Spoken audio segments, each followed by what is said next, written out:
Welcome to special analysis. నేను రమా మండవ. ఈరోజు అనాలిసిస్లో భాగంగా మనం తీసుకోబోతున్న టాపిక్ ఏంటంటే గాజువాక వైసీపీలో ఒక గందరగోళం నడుస్తోందా అంటే అవుననే చెప్పాలి. ఈరోజు జగన్మోహన్ రెడ్డి టికెట్ మార్పు పేరుతో తీసుకున్న నిర్ణయం అక్కడ ఒక సంచలనానికైతే కారణమవుతోంది.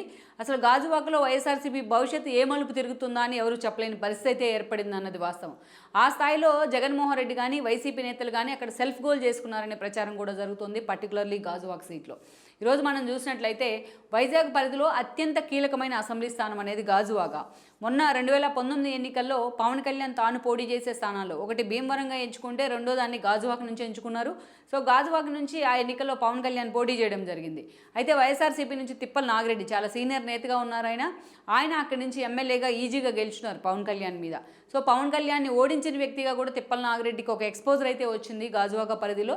బట్ అయితే ఈ 4.5 ఏళ్ళుగా కూడా తిప్పల నాగిరెడ్డి కానీ ఆయన కొడుకు దేవాన్ కూడా టికెట్ మీద ఆశ పెట్టుకున్నారు.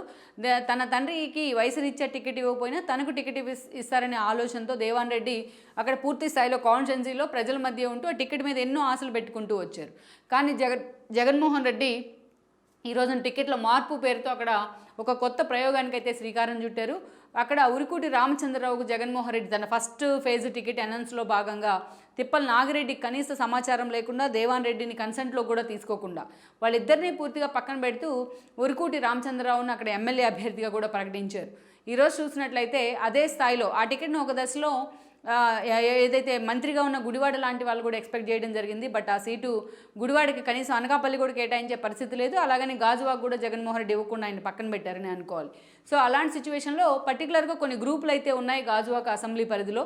ఈ రోజున చూసినట్లయితే అక్కడ ఉరికూటి రామచంద్రరావుకి వన్ సైడెడ్గా కూడా ఈరోజు తిప్పల నాగిరెడ్డి వర్గం ఆయనకి సహకరించే సిచ్యువేషన్లో లేదు.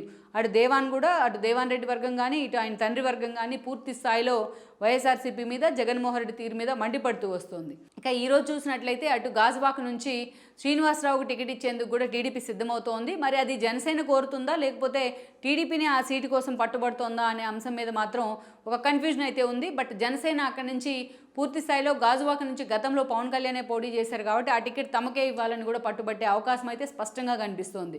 కానీ ఈ రోజున చూసినట్లయితే వైఎస్ఆర్సీపీలో గాజువాక పేరుతోని జగన్మోహన్ రెడ్డి చేసిన ప్రయత్నం మాత్రం అక్కడ ఆ పార్టీకే ఒక బూమరాంగ్ అయ్యే అవకాశం ఉందంటున్నారు. సో ఈరోజు అటు వరికూటి వర్గం పూర్తి స్థాయిలో జనంలోకి వెళ్లాలన్నా అటు తిప్పల నాగిరెడ్డి వర్గం సహకరించే పరిస్థితి లేదు. అలా అని తిప్పల నాగిరెడ్డి కూడా చివరి నిమిషంలోనైనా తనకు జగన్మోహన్ రెడ్డి టికెట్ ఇవ్వకపోతారా అనే పవన్ కళ్యాణ్ ఓడించిన క్రెడిట్ కూడా తన ఖాతాలో ఉంది కాబట్టి అదొక ఎసెట్గా ఆయన భావిస్తూ వస్తున్నారు. సో చివరి నిమిషంలోనైనా తన కొడుకైనా టికెట్ దక్కుతున్న అంచనాతో వాళ్ళు ఉన్నారు. అందుకే ఈరోజు వన్ సైడెడ్గా వరికూటికి సహకరించే పరిస్థితి లేదనే చెప్పాలి. ఇలాంటి సిచ్యువేషన్లో ఈ రోజున ఈ పరిణామాలన్నీ కూడా అపోనెంట్ పార్టీకి ఒక యాడ్ అన్ ఎలిమెంట్గా మారే అవకాశం ఉందనే చర్చ కూడా జరుగుతోంది. సో ఇలాంటి కన్ఫ్యూజన్ నడుమ ఈ రోజున పూర్తి స్థాయిలో గాజువాక కాన్స్టిట్యున్సీ అనేది కూడా వైసీపీలో ఒక గందరగోళాన్ని అయితే క్రియేట్ చేస్తుంది. ఒకప్పుడు ఎలాగైతే పవన్ కళ్యాణ్ లాంటి ఒక వ్యక్తిని జనసేన పార్టీకి అధినేతగా ఉన్న ఒక వ్యక్తిని ఓడించిన వ్యక్తిగా తిప్పల నాగిరెడ్డికి పేరుందో అదే తిప్పల నాగిరెడ్డిని ఈరోజు అవమానించి జగన్మోహన్ రెడ్డి పక్కన పెట్టారనే విమర్శలు కూడా ఉన్నాయి. తిప్పల నాగిరెడ్డి ఎలాగైతే వార్తల్లోకి ఎక్కున్నారో ఒక గ్రంథి శ్రీనివాస్ లాగా అలాంటి తిప్పల నాగిరెడ్డికి ఈరోజు ఆయన భవిష్యత్తు మీద నీళ్ళు కమ్ముకునేలా జగన్మోహన్ రెడ్డి చేశారని ఆయన అనుచరుల్లో ఆవేదన అయితే ఉంది. మరి ఈ గందరగోళాన్ని జగన్మోహన్ రెడ్డి ఎన్నికల నాటికి ఎంతవరకు సెట్ చేస్తారనేది మనం చూడాల్సి ఉంది. ఈ వీడియో మీకు నచ్చినట్లయితే please share, like and subscribe R24 Telugu.